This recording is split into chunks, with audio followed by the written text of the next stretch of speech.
Thank you so much, Richard. I think you should now see my screen, hopefully. Yes, yes, I can see it. Yeah, we all can. great. Thank you. So this is the title page, and then now I will move on. Hopefully, yes. So I'm going to talk about patience a little bit in this talk. As Richard mentioned, I've previously studied scholarly biases, mainly in early modern dissertations and disputations that were published at German universities or elsewhere in Europe during the late 17th to early 18th centuries.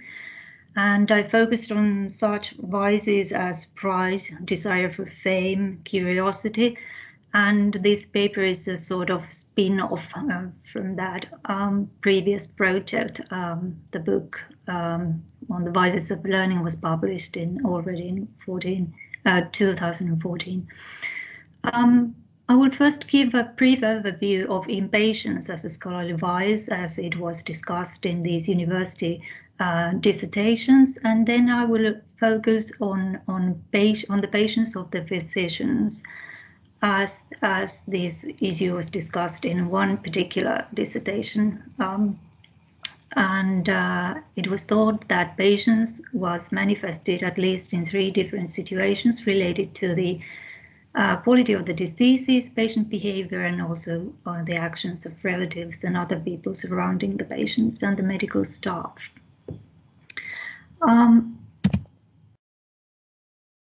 Here you can see some early definitions of patience. Cicero, for example, mentioned in his De Inventione that patience is a voluntary and sustained endurance for the sake of what is honourable, of difficult and painful labours. So patience was understood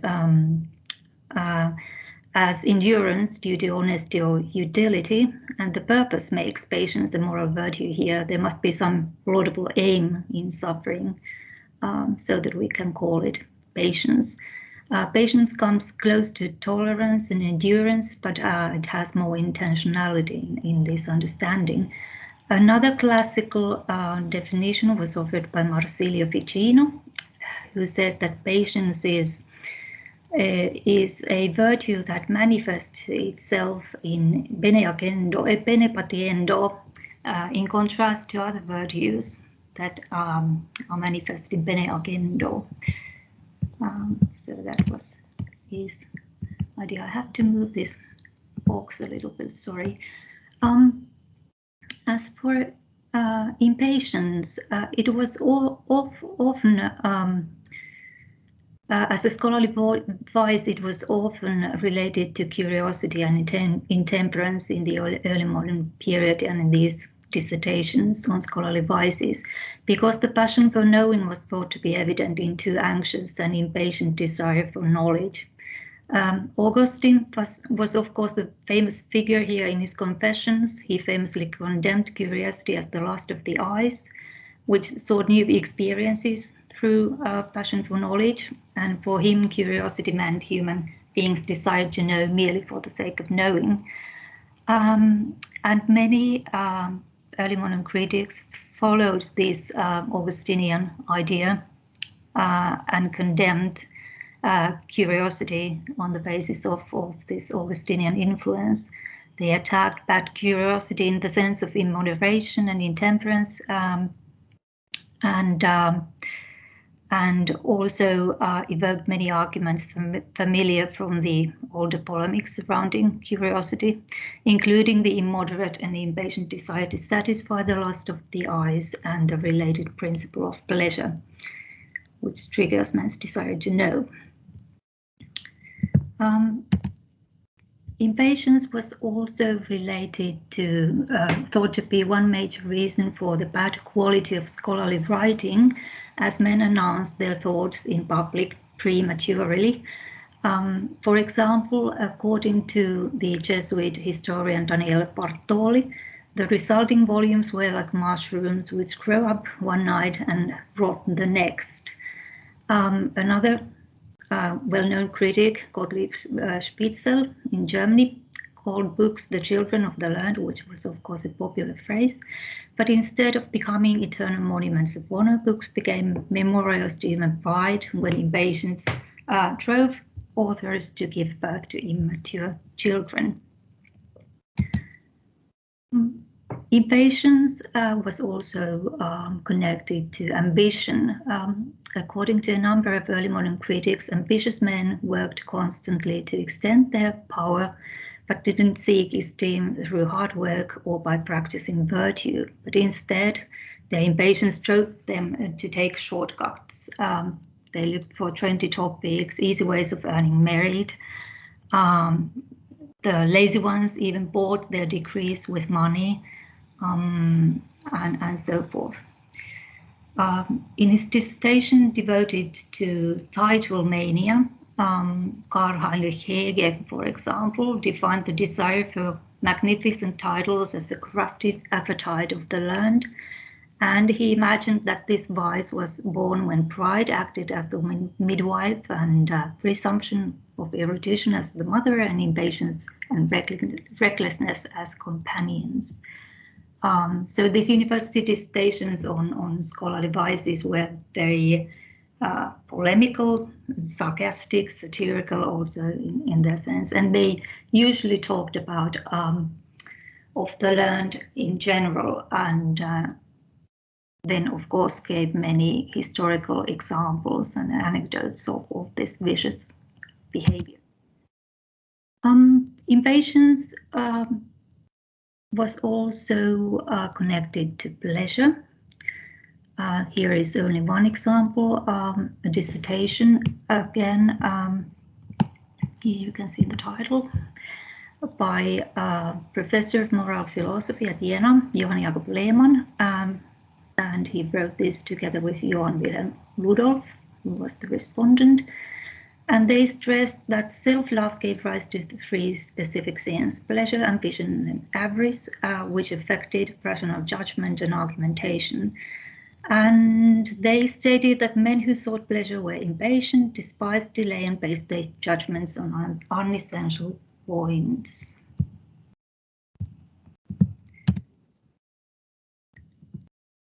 The prominent Lutheran theologian Johann Franz Budde, or Buddeus, was another prominent figure.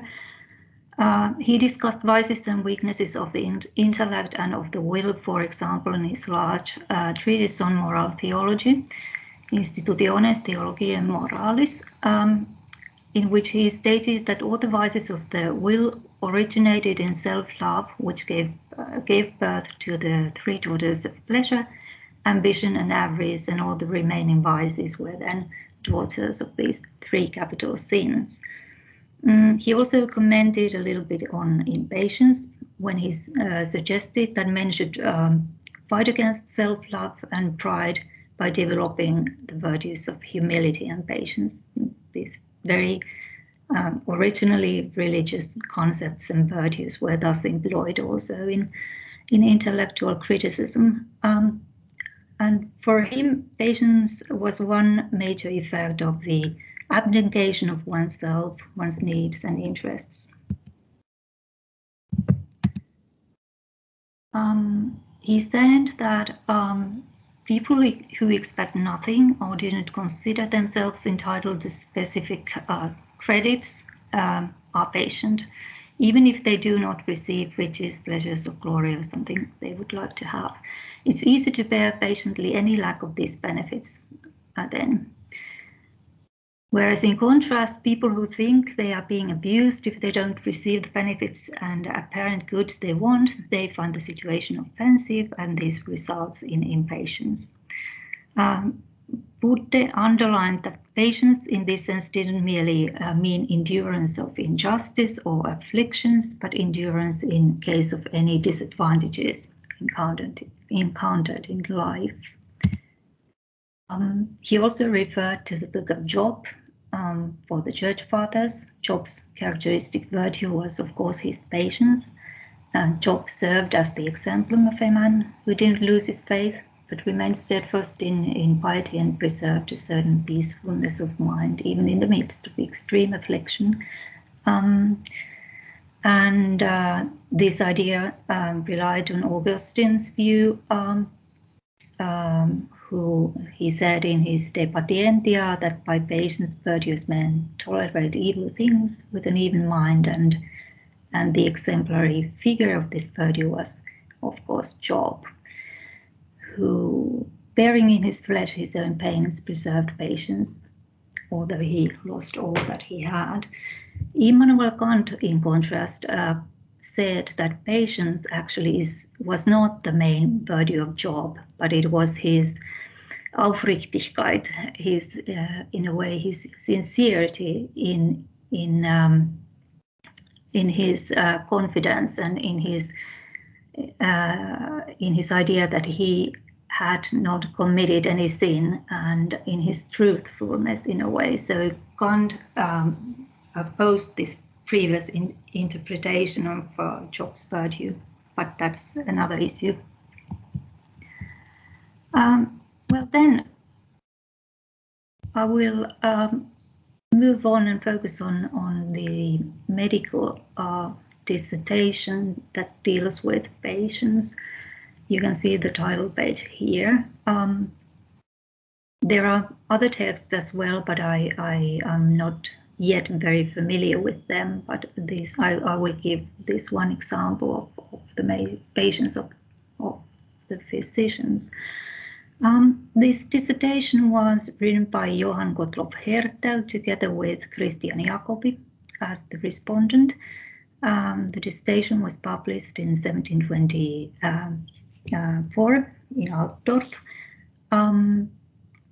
And in this dissertation, the writers argue that there were at least 3 specific occasions in which the physician's patients manifested itself, and these were related to the quality of the disease, patient behavior, and then the other people surrounding the medical staff and the patient.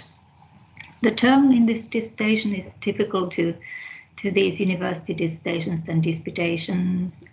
They rely heavily on previous literature. They don't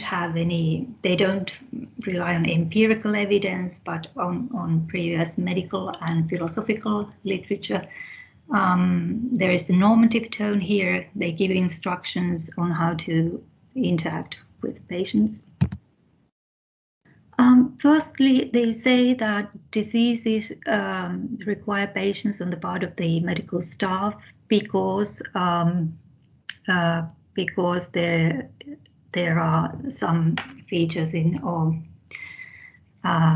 qualities in the diseases that have this effect. In case of any delay or drawback, for example, in the healing process, the medical doctor should remain steadfast and rely on his previous experience with the same disease. So he should know that there is nothing new in the individual case, and by comparing the current case with many others, the doctor performs patience, acknowledges that impatience is useless and can even be harmful, as it might somehow disturb the healing process. Chronic diseases such as epilepsy, asthma, hypochondria are especially demanding in this sense because the medicine is not immediately effective, but one has to wait patiently to see its effects. So the time-bound nature of patients thus becomes visible in the waiting when the medical interventions little by little start to have effect, and this doesn't happen immediately but very gradually. Then the diseases can of course change their course. They have multiple symptoms. Once they may seem to recede, but then they relapse and recur again, and this requires patience, which amounts to a repression of frustration in the dissertation. The dissertation writers underline that it's crucial that the doctor does not act hastily or change the treatment plan, or what would be even worse, shouldn't consider the patient incurable somehow, but use all possible means to heal the patient. For example, if the disease results from long-term poor diet or malnutrition, the patient's condition does not improve quickly. And the dissertation writers underline that slow changes belong to nature, but one has to avoid needless delay, of course, also. The physician Gideon Harvey proposed that medicine is the art of healing diseases by waiting. This is what he said in his book, Attacking His Own Profession and Its Passivity and Vanity and Lies, and you can see the title page here. He said that there were certain limits that one had to obey even in patients. Well, secondly, because the characters of patients vary endlessly, the physician should focus on active listening. The dissertation writers again here underline that physicians should listen to their patients' worries and concerns, be attentive, gentle. They should understand that the patients need to be aware of all kinds of details related to their health and should not refuse to listen to their concerns. They should learn to accept different emotional reactions, including fear, which was very common. And they should always approach their patient without haste, sit by their bedside, ask about their feelings and worries, and try to calm them down somehow. Some patients are prone to anger and quickly lose their temper, but doctors should never respond with similar reactions.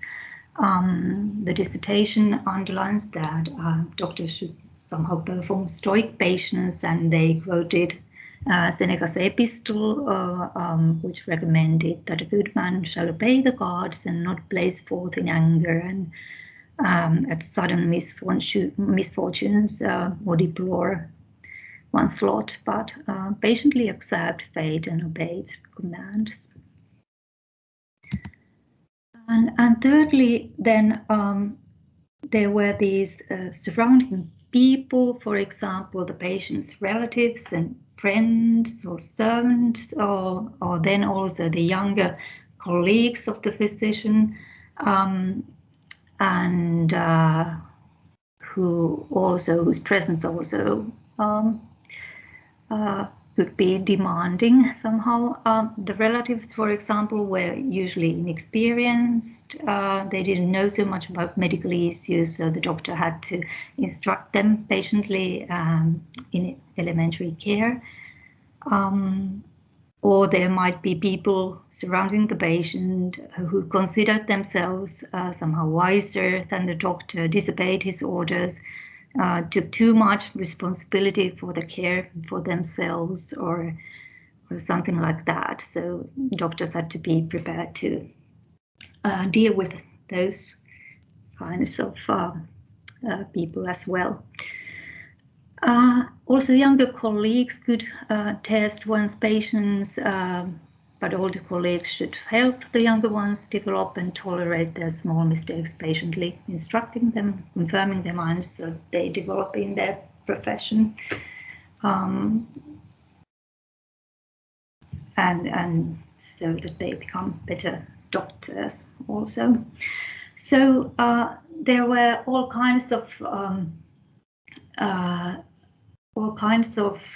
circumstances and things in the healing process and in the patient-doctor relationship that affected the situation and demanded patience. By way of concluding this short presentation, it seems that without adversities, and in this case diseases, and typical human responses to them, patience wouldn't exist.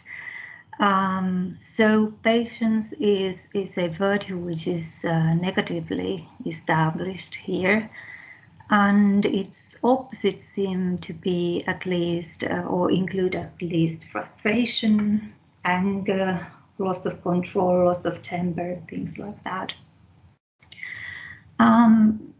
And there's a lot of discussion on for example, on the figure of Job and his patience. And on the other hand, there are studies, for example, on religious patience. But I'm more interested in secular patience. We have moved from spectacular suffering to very ordinary suffering when discussing these diseases and the patient-doctor relationship. I